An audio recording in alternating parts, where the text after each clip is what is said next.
The Air Force is down to 30 squadrons of fighter jets against 42 squadrons it needs. Navy is at 130 ships when its vision was 200.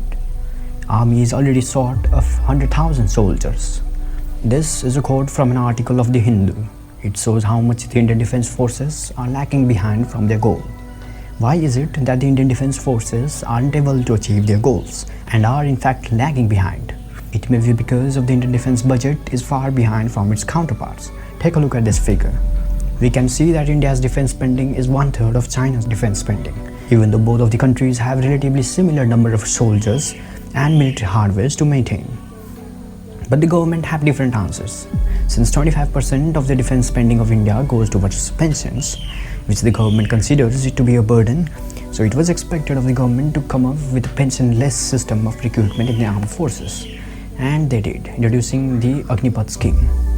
Agnipath Scheme, aka Fire Path Scheme, is a new scheme introduced by the Government of India on 14th of June 2022 for the recruitment of soldiers below the rank of commissioned officers in all three sectors of armed forces, which is said to be implemented from September of 2022. Violent protests against the scheme were observed in several states demanding its rollback. By 17th of June, while writing of this, a total of 12 trains have been set fire and a movement of 300 trains have been affected. Let us understand why so many army aspirants are not happy with this scheme's introduction.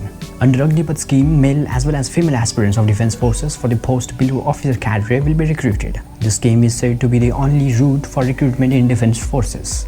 But the catch is they will be able to serve in the forces for only 4 years under the scheme. This is 6 months will be spent on training and rest 3.5 years will be spent on deployment. Although they can apply for permanent cadre, but only 1/4 of Agnivars will be selected for it. That is, only 25% of Agnivars can serve permanently in the military, and the retiring 75% of the Agnivars will not be given pensions unlike permanent cadre soldiers. Instead, will be provided a lump sum of 11.71 lakhs. And this here is the problem. Government is expected to reduce pension payment burdens from its defence budget by introducing pension-less system in the forces, which might as well increase the funding for other important and productive things. But at the same time, aspirants are not happy with the scheme as they are ready to give their lives for the country, but in return they expect a secure job with pension and other benefits. What will the 3/4 of Agnivars do who fail to get permanent cadre?